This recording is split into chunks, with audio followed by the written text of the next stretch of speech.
ഈ ഇന്ത്യ എന്ന് പറഞ്ഞു കഴിഞ്ഞാൽ ഒരു വ്യക്തിക്ക് എഴുതി കൊടുത്തതല്ല. ഇതില് വർഗീയത പറയുന്നവര് മണ്ടത്തരമാണ്. കാര്യം എല്ലാ പട്ടികളെയും കല്ല് വെച്ച് എറിയാന്ന് പറഞ്ഞാൽ നടക്കില്ല. ഇതിന് ഭയക്കുന്നു, എനിക്ക് ഭയമില്ല. ആര് നടന്നുകൊണ്ടിരിക്കുന്ന കാര്യത്തിനെല്ലാം പ്രതികരിക്കുന്ന ആളാണ്. സോഷ്യലി റെലവെന്റ് ആയിട്ട് കാര്യത്തിൽ ഇപ്പൊ നടന്നുകൊണ്ടിരിക്കുന്നത് പറ്റിയുള്ള ചർച്ചകളാണ് മൊത്തത്തിൽ നടന്നുകൊണ്ടിരിക്കുന്നത്. ഞാൻ കണ്ടത് ഇപ്പൊ 2 ദിവസം പോകണ്ട, ഞാനും എന്റെ വൈഫും അളിയനെ കൂടി പോയി കണ്ടത്. എന്താണ് അഭിപ്രായം?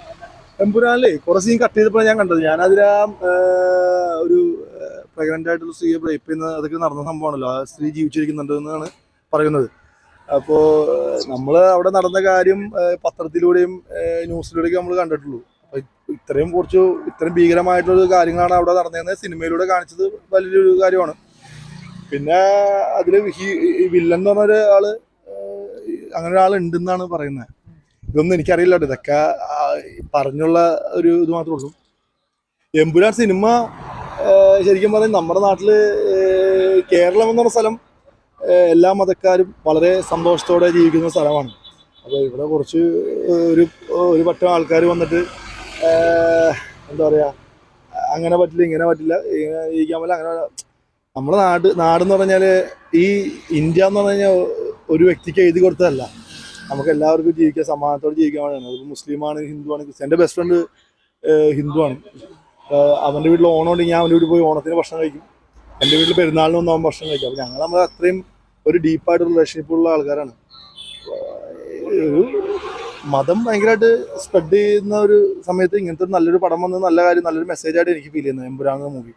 അത് മുരളി ഗോപിയും പൃഥ്വിരാജും ലാലേട്ടനൊക്കെ ചെയ്തൊരു വലിയ കാര്യം. പിന്നെ ഇതിൽ വർഗീയത പറയുന്നവർ മണ്ടത്തരമാണ്. കാര്യം മുരളി ഗോപി എന്ന് പറഞ്ഞൊരു ഹിന്ദുവാണ്, പൃഥ്വിരാജ് കുമാരന് ഹിന്ദുവാണ്, ലാലേട്ടന് ഹിന്ദുവാണ്. അപ്പോൾ ഹിന്ദുക്കളെ തള്ളി പറഞ്ഞിട്ടുള്ള പടമൊന്നുമല്ല. നടന്ന കാര്യങ്ങൾ സിനിമയിലൂടെ കാണിച്ചു എന്നുള്ളൂ. അത് ചിലവർക്ക് കൊണ്ടു, അത്രേ ഉള്ളൂ. അതാണ് ഇപ്പോൾ നടക്കുന്നത്, ഇപ്പോൾ വലിയ ചർച്ചയാവുന്നത്. പക്ഷെ പൃഥ്വിരാജിനെതിരെ കൂട്ടമായിട്ടുള്ള ആക്രമണമാണ്, സൈബർ അറ്റാക്ക്, അല്ലാതെ നേരിട്ട് വന്നിട്ട് ഓരോ പ്രതിനിധികൾ വന്നിട്ട്.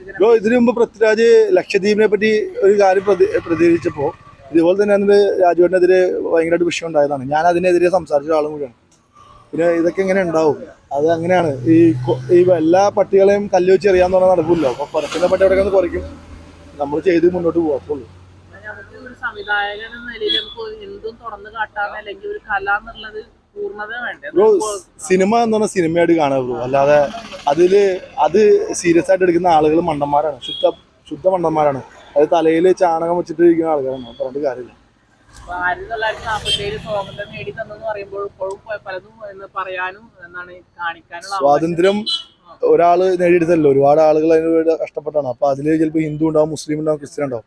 അപ്പോൾ ഒരു മതക്കാർക്ക് മാത്രമല്ലോ അങ്ങനെയൊന്ന് ഒരു മതം പറയുന്നതിൽ ഞാൻ യോജിക്കുന്നില്ല ബ്രോ. കാര്യം നമ്മളും മരിക്കുമ്പോൾ ഇതാരും ഒന്നും കൊണ്ടുപോകുന്നില്ല അവിടെ നിന്ന്. പിന്നെ ഞാൻ മനസ്സിലാക്കിയതിന് പൃഥ്വിരാജ് സുകുമാരൻ എന്ന് പറഞ്ഞ വ്യക്തി എടുത്ത ഒരു വലിയ പടം ഇന്ത്യൻ സിനിമയിൽ ചർച്ചയായ സിനിമയാണ്. അത് നമ്മുടെ മലയാളം സിനിമ പ്രതിനിധീകരിച്ച് ചെയ്തൊരു പടമാണ്. അപ്പോൾ അത്രയും നല്ലൊരു സിനിമ നമ്മൾ മലയാളത്തിൽ ചെയ്തതെന്ന് പറഞ്ഞാൽ നമ്മൾ എപ്പോഴും പ്രൗഡോടെ പറയുന്നതിന് ഇവിടെയുള്ള ആളുകൾ അതിനെപ്പറ്റി സിനിമയിലെ കുറ്റങ്ങൾ പറഞ്ഞ് അതിനെ നെഗറ്റീവ് പറയുന്നതും ഞാൻ യോജിക്കുന്നില്ല. ഇതിന് ഭയക്കുന്നു എനിക്ക് ഇല്ല ബ്രോ. ഞാൻ ഇങ്ങനത്തെ ഒരു പടത്തിൽ ഞാൻ വലിയ നടനൊന്നായിട്ടില്ല. ഞാൻ ഇങ്ങനത്തെ പടം ഞാൻ ചെയ്യും. കാര്യം എനിക്ക് ഭയമില്ല ആരും. അല്ല ബ്രോ, ഈ പറഞ്ഞ ആളുകളെല്ലാവരും വളരെ ഹാപ്പി ആയിട്ട് ജീവിക്കുന്നുണ്ട്. ഇവിടെയുള്ള ആളുകൾക്കാണ് പ്രശ്നം. അവർ കുടുംബമായിട്ട് ജീവിക്കുന്നു. അവർ അടുത്ത സിനിമയ്ക്ക് വേണ്ടി ഇപ്പൊ എമ്പുരാൻ 3ക്ക് വേണ്ടി അവർ ഹാർഡ് വർക്ക് ചെയ്യുന്നുണ്ട്. സ്ക്രിപ്റ്റും കാര്യങ്ങളും ചെയ്തിരിക്കാം. ആരാണ് അനുവദിക്കുക? തിയേറ്ററിൽ സിനിമ എന്ന് പറഞ്ഞാൽ കടല് പോലെയാണ്. അതെന്തായാലും സിനിമകൾ വന്നുകൊണ്ടേയിരിക്കും. അപ്പൊ ഒരു സിനിമയെ വിമർശിക്കും. അപ്പൊ പിന്നെ ഈ സിനിമകൾ വെച്ച് എന്തിനാണ് ഈ റിയൽ ലൈഫ് കമ്പയർ ചെയ്യുന്നത്? അതിന് ആവശ്യമില്ലല്ലോ. ഇപ്പൊ ഇനിയിപ്പോ കുറച്ചാൾ കഴിയുമ്പോൾ ലഹരിക്കെതിരെ ഒരു സിനിമ വരും. അപ്പോൾ ഇവിടെ ലഹരി വിൽക്കുന്ന ആളുകൾ അതിനെതിരെ ഈ പറഞ്ഞ ആളുകൾ തന്നെ സപ്പോർട്ട് ചെയ്യില്ലേ? സിനിമ അങ്ങനെ സിനിമയായിട്ട് കാണുക അതൊരു ഇതല്ല. ഒരു എന്താ പറയാ, അതൊരു പ്രശ്നമായിട്ട് എടുക്കുന്ന ആൾക്കാർ അങ്ങനെ തന്നെ എടുത്തേണ്ടിയിരിക്കും. സിനിമയായിട്ട് കണ്ടാൽ മതി. ഞാൻ അത് കണ്ടിരുന്നു. ഞാനതിന് എന്റെ പൊന്നുബ്രോ അങ്ങനെയൊന്നും ഇല്ല. അത് നല്ലതല്ലേ? നമ്മള് ഗവൺമെന്റിന് ഇടി അടക്കണം. അത് IT നമ്മൾ ഇത്രയും പൈസ അടിക്കാൻ ഇത്ര പൈസ ഗവൺമെന്റ് ഇപ്പൊ ഞാനും അടിക്കുന്ന ഒരാളാണ്.